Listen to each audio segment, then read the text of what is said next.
Hi, my name's John Best. I'm the CEO of Best Innovation Group.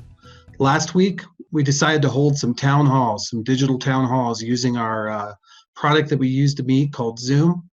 We invited every Crayian that wanted to come and speak and to share information about what they're doing in light of the pandemic and what's going on. I realized early on that people need information and answers. I don't have them, but I was pretty sure that the collective of our industry did. And with that in mind, we had over 106 different Crayons and people sign up. We had over 40 show up to the different town halls. We held 4 of them last week. And I'm going to give you a couple of the takeaways and things that were discussed, also some of the common problems. We'll be holding the same town halls this week. Hopefully get some updates on some of these things and probably new issues that are arising as we go along in this pandemic. So thank you for taking the time to watch this video, and I'll try to get through these quickly. The first thing is I talked about making sure that you are tracking interruptions in direct deposit. Likely means that that member has lost their income and you should call them. The second thing was making sure that you have an automated skip-a-pay product and that you have it turned on and maybe even look at waiving fees. Here are some things that came out of the meetings that I thought were important. Almost every CU was working on some sort of paid time off plan, either letting their staff go negative or some sort of ability to have the staff have more paid time off to deal with if someone gets sick.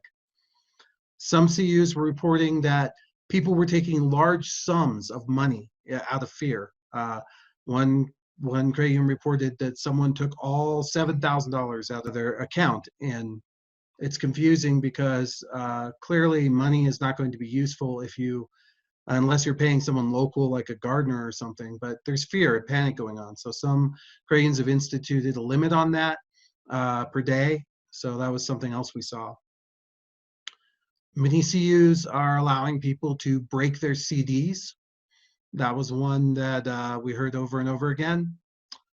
Some are considering relaxing Reg D, the number of electronic transfers you can take out of your savings, because people are having to dip into their savings over and over again, particularly those without an income.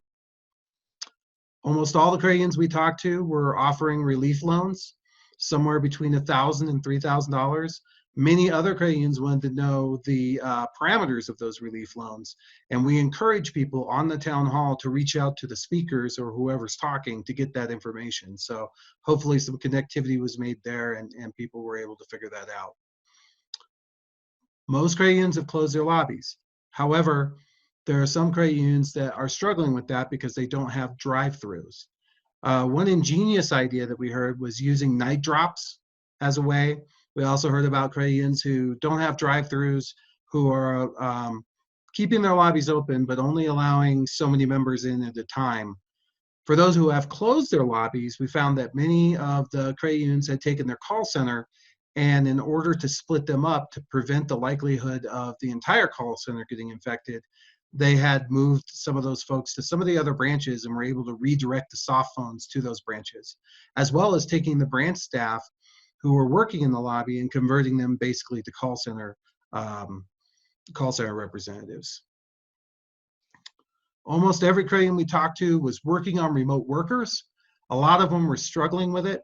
There was a couple different things we were seeing. One was that laptops are becoming in short supply.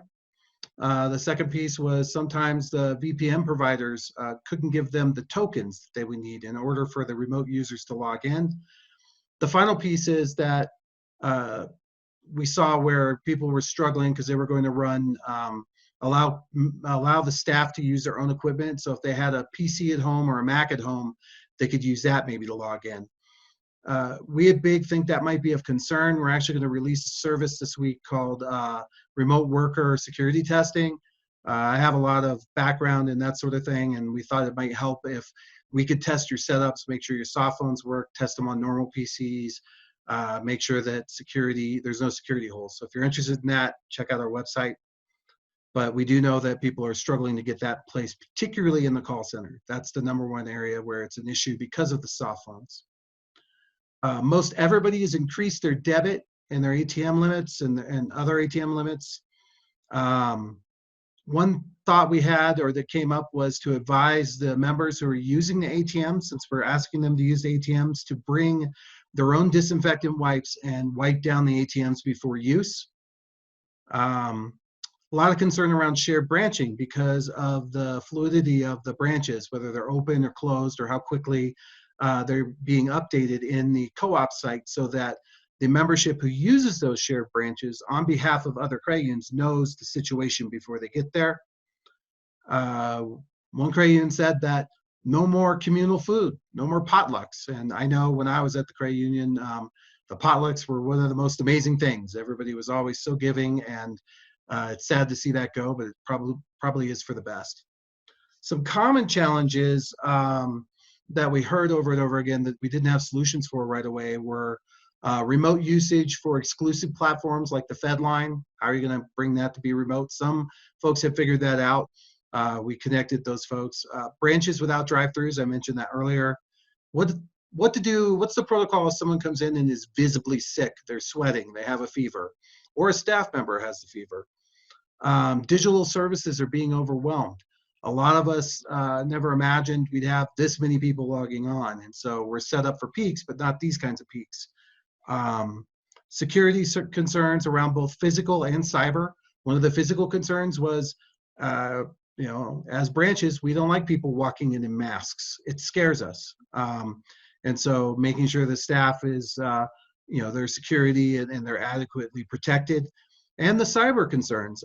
There are hackers who now also quarantined have lots of time on their hands, and they are trying to use this opportunity, particularly for the remote workers, to break in.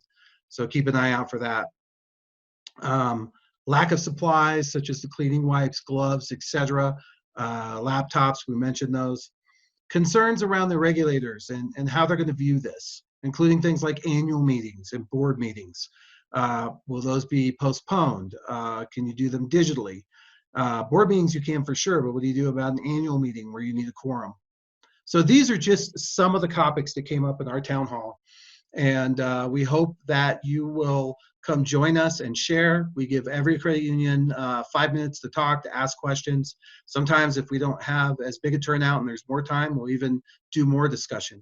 The whole purpose is for you to collaborate, to find out what others are doing, to find out best practices, and in some cases, to see the future.